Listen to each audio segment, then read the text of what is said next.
बिस्मिल्लाहिर्रहमानिर्रहीम। अस्सलामुअलैकुम। आज की इस वीडियो में मैं आपको हज़रत अली रज़ी अल्लाह तआला अन्हु के अंजाम से मुतालिक अक़वाल ज़री बताऊँगा।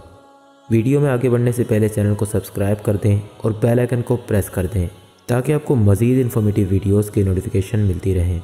अंजाम। जब तेरे इरादे पूरे ना हों तो इस बात की परवाह न कर कि पहले तेरी क्या हालत है। जब वो काम पूरे ना हों जिन्हें तू चाहता है तो ऐसे कामों का इरादा कर जो हो सकते हों। दुश्मनों के मुकाबले के इरादे पर जमे रहो। इसका अंजाम ये होगा कि हक़ का सुतून तुम्हें नज़र आ जाएगा, तुम उन पर गालिब हो जाओगे, अल्लाह ताला तुम्हारा साथ देगा और तुम्हारे आमाल में से कोई चीज़ ज़ाया ना फरमाएगा। नेकी का इरादा शर की आग को बुझा देता है। जो शख्स अपने इरादे में पुख्ता और मुस्तकिल मिजाज होता है वो अपने हरीफ पर गालिब आ जाता है। हर एक आदमी के लिए एक अंजाम है, ख्वाह अच्छा हो या बुरा, मीठा हो या कड़वा। वो मकरूह नापसंद चीज़ जिसका अंजाम अच्छा हो उस महबूब और पसंदीदा चीज़ से कहीं बेहतर है जिसका अंजाम मज़मूम और बुरा हो। तदबीर की दुरुस्ती वसीला से बेहतर है और सच्चाई ईमान का सर और इंसान की जीनत है। बेशक अपनी तिजारत में सबसे ज़्यादा खसारा उठाने वाला वो शख्स है जिसने अपने बदन को दुनिया की आरजुओं की तलाश में घायल किया।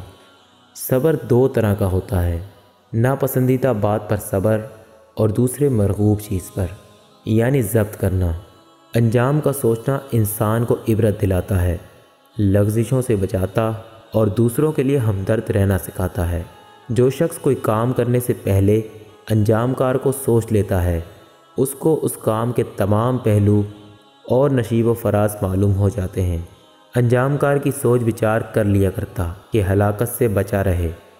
जब तक किसी काम का अंजाम मालूम ना हो उसमें हाथ मत डाल। जिस काम को दूसरों से बुरा समझता है उसे अपनी ज़ात से अच्छा ख्याल ना कर। बेशक अगर तू गुनाहों और बुराइयों से बचा रहेगा तो बुलंद दर्जे पाएगा। वो थोड़ी सी चीज़ जिसका अंजाम काबिल तारीफ़ हो उस बहुत सी चीज़ से बेहतर है जो आखिरकार ज़रर पहुँचाए। जो शख्स ज़्यादा फ़िक्र करता है उसका ख़ात्मा और अंजाम अच्छा होता है। जो शख्स अंजामकार को सोचता है वो आफतों और मसाइब से बचा रहता है और जो शख्स तजर्बा कारी से मजबूत होता है वो हलाकतों से निजात पा लेता है। जो शख्स अपने अक़वाल में हयासात रखता है वो अपने अफ़आल में भी उससे दूर नहीं होता। बादशाह वक्त का ख़िलाफ़ ना करो वरना तुम्हारा अंजाम बुरा होगा और उस चीज़ के हासिल करने में जल्दी ना करो जिसे अल्लाह ताला ख़ुद तुम्हें हिसाब से देना चाहता है। उम्मीद करता हूँ आपको ये वीडियो पसंद आई होगी। इस वीडियो को लाइक करें, अपने दोस्तों के साथ शेयर करें और चैनल को सब्सक्राइब करने के बाद बेल आइकन को प्रेस कर दें ताकि आपको ऐसी मज़ीद इन्फॉर्मेटिव वीडियोस मिलती रहे। जज़ाकल्लाह।